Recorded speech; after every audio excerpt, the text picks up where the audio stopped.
Welcome back. Welcome back. College Cuisine. Here we are.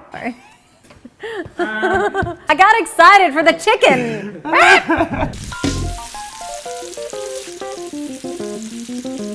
Welcome back to College Cuisine. I'm Chef Bax. And I'm Ashla Taylor. And today we're going to be frying up some chicken and making it Nashville hot. Ow! Spicy. Okay, first of all, I just have to say, my favorite thing in the whole world is chicken. I love chicken myself, but my favorite thing about chicken is boneless chicken. So I love chicken tenders. Yeah, I'm not a real big fan of bones. And I love Nashville Hot Chicken, so I decided to bring the two together. Okay. Now I'm gonna let you know a little secret. Whenever I'm frying chicken, regardless if I'm doing Nashville Hot or just doing regular fried chicken, I like to marinate my chicken in buttermilk and hot sauce. Yes, you do. Buttermilk and hot sauce. And you have to be very specific. You can't just use any hot sauce. It has to be Louisiana. Louisiana hot sauce. No Kroger brand, no Walmart brand, not Frank's Red Hot, none of that. Buttermilk, Louisiana hot sauce. Okay. I learned that from my chef who was from Louisiana. Now the next important component for the fried chicken is your flour. Now I like to keep it pretty simple with my flour. So in here it's just flour and my secret. Oh, you got your secret seasoning, the blessing. If I was gonna do it, I'd do like salt, pepper, maybe some onion powder, a little garlic salt. I think you stole my recipe. Another thing for the Nashville Hot, I do it a little different than the traditional Nashville Hot Chicken. Right. Traditionally with the fried chicken, the Nashville Hot Chicken, people fry the chicken, pull it out. They have their spices, but they have it mixed in with like oil. But I don't like to fry my chicken in oil, take it out, and then toss it in oil again. Gotcha. So I fry it and I just lightly dust it with my Nashville Hot spice. Okay. This is just 3 ingredients. If you mess the measurements up, you're gonna mess the recipe up. So I can tell you this is important. I can tell you these ingredients. Okay. We have cayenne pepper, salt, black pepper. We have paprika, but it's not just any paprika, it's smoked. Smoked paprika. Okay. Then I have a little brown sugar for sweetness, just to balance out the heat. I'm just gonna. Whew, that's hot. That's hot. I did not know that was gonna be that hot. Nashville Hot. That's hot. Before we move on, let's talk about this big boy Right, here. right. Yeah, so we've got this indoor fryer here, which I'm assuming if we're talking about cheap, quick, easy, fun things to do in your dorm room for college students, this probably is banned in a dorm room, I'm assuming, right? Well, in any college dorm room, as long as it's no flame, you're okay. Okay. That's how George Foreman became famous. Oh. With the George Foreman grill, you can hook it up with just cook grilled chicken, hamburgers.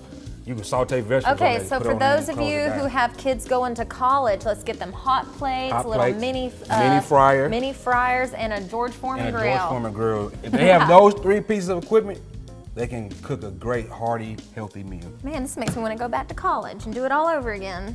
Now, whenever you're frying, you want to fry it at a temperature of 350 degrees. 350, okay. Also, the secret into frying perfect chicken is, even though you want the temperature to be at 350, you want the temperature of the grease to be about 375 in the beginning. Okay. Because you're going to take this cold meat and put it in the grease, and it's going to automatically take the temperature down. How long did you marinate this chicken for?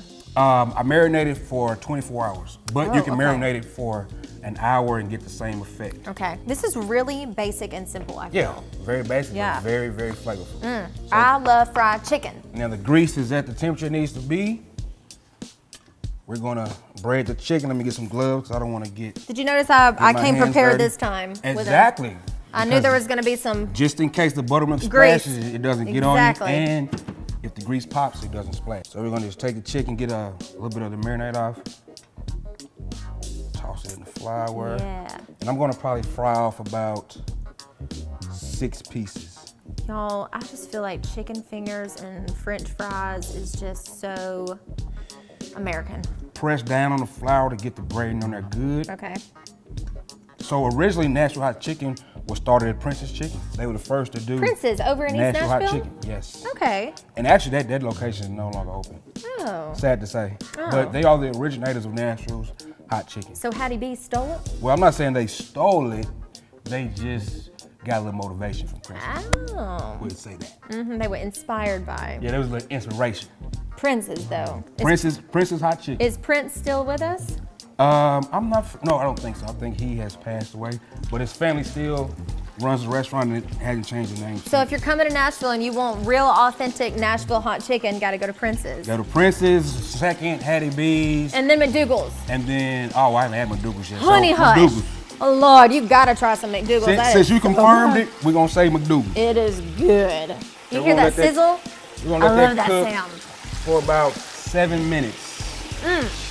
Another reason that I like to use the boneless chicken is because it cooks faster than bone-in. Even if you use a smaller one, you'll probably put 3 to 4 in there, and it'll take the same amount of time to cook. What kind of oil is in that? Canola oil. Canola oil. Yeah. Okay. When you're frying things, is canola oil better than vegetable or olive? Yes, canola has a higher cooking point. Okay. And if these were some bone-in chicken, you'll probably cook this for about 15 to 20 minutes. I want to know, in the event that you don't have a fryer, how can you make fried chicken? You can use your hot plate. With that, you would use the same saute pan, and you would probably use, I would say 16 to 24 ounces of oil. Okay. On the hot plate, you would have to rotate the chicken, so put it in, and just make sure that it's fully submerged in the oil. What temperature does chicken need to be at for it to be done? Chicken needs to be done at 165 degrees. 165 degrees. All right, this little sheet pan right here is important to have with fried chicken. Why? So that you can drain the grease off of it after you cook it. So now we're gonna pour the chicken out.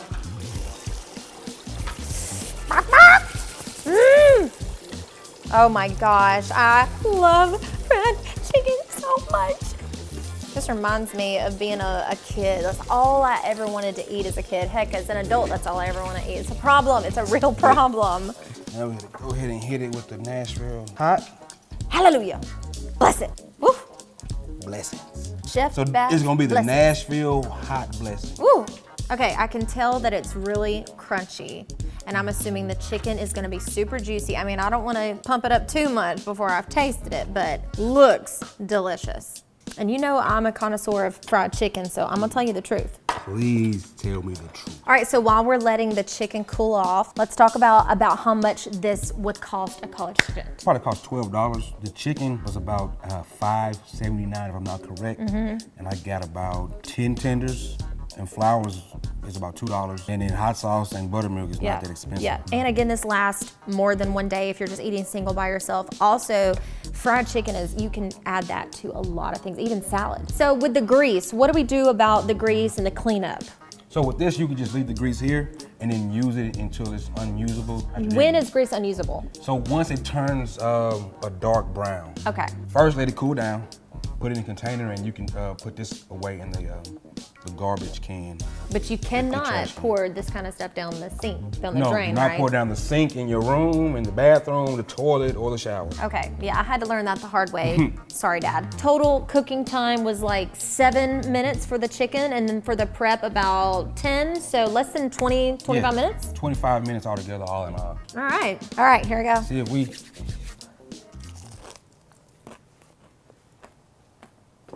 Okay, I'm not just saying this because we're filming. This is actually the best fried chicken I've ever had. Thank you. That's coming from me, and that's a big deal. The chicken is perfectly cooked. It's juicy, it's tender. The batter, wow, it is flavorful, crunchy, not overpowering though. The Just perfect blend of flavor. taste going on right now. Yes, a flavor. Wow, I cannot tell you how impressed I am. Blessing in everybody. That's what it is. It's been blessed by the Lord and Chef Batts. I know the Lord blessed me and I blessed it. Hallelujah. Oh. So how can we get more of this chicken, Chef Batts? So there's 2 ways you can get more of this chicken. You can follow at Chef Batts, or you can follow at Crush TV and see it made live, and also get the recipe.